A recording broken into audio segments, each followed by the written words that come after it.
जैसा कि आप सबको पता है, सिंघानिया कंपनी के प्रोजेक्ट वर्ल्ड क्लास होते हैं और इस बार हम कपाड़िया के साथ मिलकर आपके लिए बेस्ट प्रोजेक्ट लेकर आए हैं। मैं इस प्रोजेक्ट पर पूरे 100 करोड़ लगाऊंगा। Cheers, enjoy the party. Confidence के साथ अभय ने पार्टी में मौजूद लोगों को देखते हुए कहा और फिर तालियों और शोर शराबे के बीच अभय सिंघानिया एक पल में स्टेज के पीछे गायब हो गया। अभय के मुंह से 100 करोड़ सुनकर जहां हर कोई तालियां बजा रहा था, वहीं शिप्रा और आरुष का मुंह खुला का खुला रह गया था। अगले ही पल शिप्रा अभय के पीछे बैक स्टेज पर आई और अभय को वहां से जाता देख चिल्लाकर बोली, अभय रुको, इज दैट यू? वहीं अभय तेजी से वहां से निकलते हुए सोच रहा था, मेरी सच्चाई शिप्रा के सामने नहीं आनी चाहिए, मुझे जल्द से जल्द यहां से निकलना होगा। अभय शिप्रा को चकमा देते हुए तेजी से निकलने ही वाला था कि तभी शिप्रा दूसरे रास्ते से अचानक ही अभय के सामने आकर खड़ी हुई और उसका हाथ पकड़कर हैरत भरे अंदाज में बोली, अभय कब तक भागोगे ऐसे? बैक स्टेज में डिम लाइट होने की वजह से शिप्रा अभय को देख नहीं पा रही थी और जब उसने मोबाइल का टॉर्च अभय के चेहरे पे मारा तो उसे अपनी आंखों पर विश्वास नहीं हुआ। शिप्रा ने उस आदमी को हल्का धक्का देते हुए चिल्लाकर पूछा, कौन हो तुम? तुम तो अभय नहीं हो। असल में शिप्रा ने अनजाने में गलत इंसान का हाथ पकड़ लिया था, जबकि असली अभय भागते हुए पार्किंग एरिया तक पहुंच चुका था। तभी एक स्पोर्ट्स बाइक अभय के आगे आकर रुकी और उस बाइकर ने अभय से बाइक पर बैठने के लिए कहा। तुरंत ही अभय बाइक पर बैठकर पार्टी वेन्यू से दूर चला गया। थोड़ी ही देर में अभय शिप्रा के घर खन्ना हाउस के सामने खड़ा था। अभय ने हेलमेट लगाए उस लड़के से कहा, थैंक यू सो मच, आपने एन मोमेंट पर मुझे बचा लिया, लेकिन आप हैं कौन? वो लड़का बिना कुछ बोले वहां से चला गया और फिर अभय के फोन पर एक नाम फ्लैश हुआ, जिसे देखकर अभय की आंखों में चमक और होठों पर मुस्कान फैल गई। उसने फोन उठाकर कहा, एडवोकेट सिन्हा, सालों बाद आप वापस आए और आते ही मुझे फंसाने का प्लान बना लिया। दूसरी तरफ से एडवोकेट सिन्हा ने हंसते हुए कहा, अरे नहीं, मैं तो आपको बचाने के लिए लौटा हूं, जैसे वो बाइक भेजकर बचाया। वैसे आपको पता है ना, आप अपनी असली आइडेंटिटी किसी को नहीं बता सकते हैं, क्योंकि अभय ने एडवोकेट सिन्हा को टोकते हुए कहा, क्योंकि ये राज अगर पापा और मेरे दुश्मनों को पता चल गया तो मेरी जान जा सकती है। जानता हूं मैं। ये कहते हुए अभय अपने कमरे तक पहुंच गया था। तभी एडवोकेट सिन्हा ने कहा, कांग्रेचुलेशन सर, आपके पिताजी की वसीयत अब आपके नाम हो गई है, लेकिन सभी चीजों पर अभी आपको एक्सेस नहीं मिला है।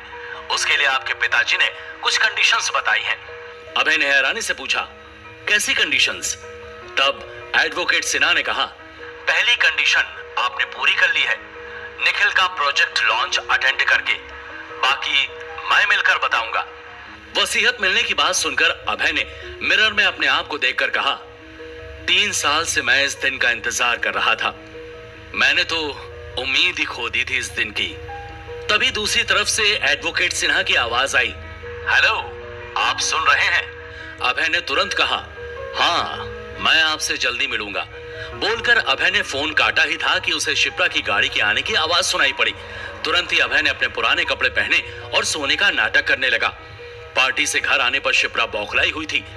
मेरा निकम्मा पति और एक चीफ गेस्ट अभय सिंघानिया, बिल्कुल वही शक्ल और वही आवाज, कैसे? बड़बड़ाती हुई शिप्रा कमरे में दाखिल हो गई, पर जब शिप्रा ने अभय को कमरे में सोते हुए देखा तो उसे अपनी आंखों पर यकीन ही नहीं हुआ। उसने अभय को जगाते हुए पूछा, अभय, तुम सोने का नाटक कर रहे हो ना? अभी तो तुम पार्टी में अभय सिंघानिया बनकर आए थे और इतनी जल्दी यहां आकर सो भी गए। अभय ने आंखें मलते हुए शिप्रा से कहा, क्या बोल रही हो तुम? कुछ समझ नहीं आ रहा है, सोने दो ना मुझे।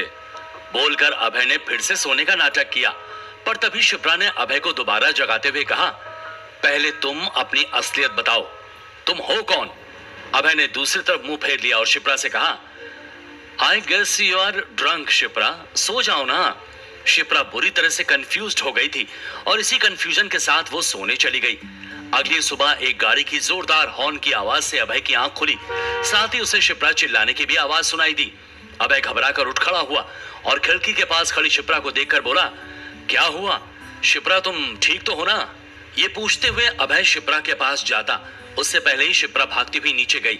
अभय ने खिड़की से नीचे झांका तो उसकी नींद एक पल में खुल गई। हैरान आंखों से अभय नीचे देखे जा रहा था। उसके मुंह से निकला, ये लग्जरी गाड़ी यहां, और बोर्ड पर लिखा है फॉर शिप्रा माई लव। पर मैंने तो ये गाड़ी। अभय ये सब सोचते हुए शिप्रा के पीछे पीछे नीचे उतरा और उसने खुद से कहा, कहीं ये एडवोकेट सिन्हा ने तो नहीं भेज दी। अभय ने देखा, उस गाड़ी को देखकर शिप्रा का चेहरा खुशी से चमक रहा था। बोर्ड को देखकर एक पल के लिए शिप्रा ने सोचा, मेरे लिए ये गाड़ी अभय ने? नहीं नहीं, ये फटीचर इतनी महंगी गाड़ी कैसे अफोर्ड कर सकता है? शिप्रा की आंखों में यह सवाल तेजी से चमक रहा था। तभी एक और हॉर्न बजा और अगले ही पल एक और गाड़ी वहां आकर रुक गई। उसमें शिप्रा का बॉस आरुष ओबरॉय निकला। आरुष ने शिप्रा के पास आते हुए कहा, मेरी गाड़ी से रोज ऑफिस आती थी तो मैंने सोचा क्यों ना तुम्हें एक पर्सनल गाड़ी दे दी जाए। यह सुनते ही शिप्रा ने खुशी से आरुष का हाथ पकड़कर कहा, thank you so much, I loved it. तभी आरुष ने अभय की तरफ अपने कदम बढ़ाए और कहा, कल रात पार्टी में क्या तुम थे? तुम अभय सिंघानिया हो? आई कांट बिलीव, तुम जैसा फालतू आदमी। तभी शिप्रा ने हंसते हुए आरुष से कहा, मेरी तरह आपको भी कंफ्यूजन हुआ है सर, वो अभय नहीं था। मैं घर आई तो ये सो रहा था। वैसे भी इसके जैसा गरीब द अभय सिंघानिया कैसे हो सकता है? शिप्रा की बात सुनकर आरुष ने अभय को देखकर हंसते हुए कहा, वही तो, मैं भी यही सोच रहा था कि इस जैसे थर्ड क्लास आदमी का सिर्फ नाम अभय हो सकता है, पर किस्मत नहीं। आरुष की जोर की हंसी अभय के कानों में चुभ रही थी, जबकि शिप्रा की दबी दबी हंसी उसके दिल में टीस मार रही थी। अभय ने खुद से कहा, एक क्या ऐसी 10 गाड़ियां मैं तुम्हें दे सकता हूं शिप्रा, बस तुम्हें सही वक्त का इंतजार करना है। अभय ये सब सोच ही रहा था कि आरुष और शिप्रा नई गाड़ी में सैर करने के लिए निकल गए। अभय शिप्रा के इस बदलते बिहेवियर से बहुत ही हैरान था और उसके दिल में एक अजीब सी हलचल मची हुई थी। फिर अभय ऑफिस के लिए रेडी होकर घर से निकलने ही वाला था कि उसने लिविंग रूम में शिप्रा को मिसेस खन्ना के साथ बात करते देखा। शिप्रा एक हाथ में गाड़ी की चाबी और दूसरे हाथ में एक ज्वेलरी बॉक्स लेकर मिसेस खन्ना से कह रही थी, देखो मॉम, आरुष सर ने मुझे गाड़ी और डायमंड पेंडेंट गिफ्ट किया है। मिसेस खन्ना ने आंखें चौड़ी करते हुए डायमंड पेंडेंट को देखते हुए कहा, अरे वाह मेरी बच्ची, मैं तो हमेशा कहती थी तेरा बॉस हीरा है हीरा, लेकिन तेरा दिल उस पत्थर पर आ गया है, तो क्या करें? शिप्रा ने मिसेस खन्ना की बात का कोई जवाब नहीं दिया। शिप्रा की ये चुप्पी अभय के दिमाग में शोर कर रही थी। उसके मन में बहुत से सवाल उठने लगे थे। परेशान होकर अभय घर से बाहर निकल गया। रास्ते में अभय ने अपने आप से कहा, क्या ये वही शिप्रा है जो कॉलेज के पास समोसे खाने को भी डेट मान लेती थी? आज अगर मैं चाहूं तो दुनिया की हर चीज तुम्हारे कदमों पर लाकर रख सकता हूं शिप्रा, लेकिन क्या प्यार की कीमत पैसों से लगाई जा सकती है? तुम मेरे प्यार को ऐसे भूल नहीं सकती। मैं तुम्हें इस प्यार को भूलने नहीं दूंगा। ऑफिस पहुंचकर अभय सबसे पहले शिप्रा के केबिन में गया और उसने वहां एक नोट लिखकर रख दिया और शिप्रा के उस नोट को पढ़ने का इंतजार करने लगा। लेकिन शिप्रा ऑफिस आते ही एक के बाद एक मीटिंग्स में बिजी हो गई। शिप्रा, तुम अपने केबिन में कब जाओगी? ये सब सोच सोचकर अभय बेचैन होता जा रहा था। और फिर शाम के 6 बजे जब शिप्रा अपने केबिन में पहुंची तो उसने देखा उसके डेस्क पर एक नोट रखा था जिस पर लिखा था, होटल लेक व्यू, रात 8 बजे। उस नोट के नीचे अभय ने एक दिल बनाकर उसमें ए और एस लिख दिया था। ये सब कुछ अभय दूर से देख रहा था। उसने खुद से कहा, कॉलेज में ये सब तुम्हें कितना पसंद आता था ना शिप्रा? आज रात के बाद सब कुछ पहले जैसा ठीक हो जाएगा। आज मैं तुम्हें अपनी असलियत बता दूंगा। दूसरी तरफ शिप्रा वो नोट देखकर बहुत खुश हो गई। उसे लगा कि वो नोट आरुष ने भेजा है। शिप्रा ने तुरंत आरुष को मैसेज किया, hotel lake view at 8 o'clock, done. Aarush ने जैसे ही मैसेज देखा तो वो हैरान हो गया। आज पहली बार शिप्रा की तरफ से ऐसा मैसेज आया था। उसने भी तुरंत डन लिखकर मैसेज भेज दिया।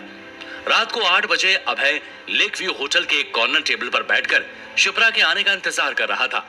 शिप्रा एक खूबसूरत ब्लू कलर की लॉन्ग ड्रेस पहने होटल में आ गई। अभय ने शिप्रा को देखकर खुद से कहा, सरप्राइज की खुशी तुम्हारे चेहरे पर झलक रही है शिप्रा। अब टाइम आ गया है एक और सरप्राइज का। अभय के प्लान के मुताबिक एक वेटर शिप्रा के आते ही उसके पास गया और बोला, ma'am, enjoy the evening, top floor, room number 1001। बोलते हुए वेटर ने शिप्रा को एक बड़े से बुके के साथ एक चाबी पकड़ा दी। शिप्रा के चेहरे पर बहुत दिनों बाद ऐसी रौनक आई थी जिसे देखकर खुश होता अभय शिप्रा के पास जाने के लिए आगे बढ़ा ही था कि तभी उसने देखा कि शिप्रा किसी को गले लगा रही थी। शिप्रा जोर से आरुष से लिपट कर बोली, Aarush sir, thank you so much for this lovely evening. Aarush को शिप्रा के साथ देखकर अभय एक पल के लिए अपनी जगह पर बर्फ की तरह जम गया था। शिप्रा को आरुष के साथ लिफ्ट में जाते देख अभय के दिल के हजारों टुकड़े हो रहे थे, लेकिन अगले ही पल अभय को होश आया और वो स्टेयर केस पर तेजी से दौड़ता हुआ 12th फ्लोर पर पहुंच गया। वो अपने आप में बड़बड़ा रहा था, शिप्रा, वो नोट, वो दिल वाली ड्राइंग, तुम क्या सब कुछ भूल गई हो?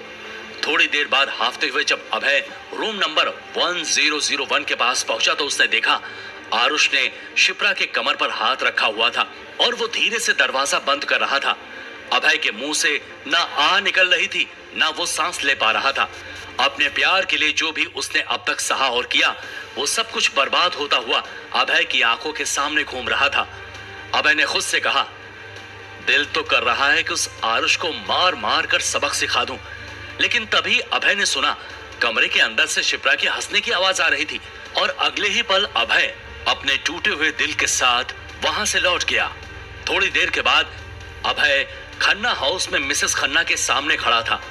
आज मिसेस खन्ना को अभय के तेवर कुछ अलग दिखाई दे रहे थे और उस वक्त वो हैरान रह गईं जब अभय ने मिसेस खन्ना से कहा, कहां है डिवोर्स पेपर्स? मैं साइन करने को तैयार हूं।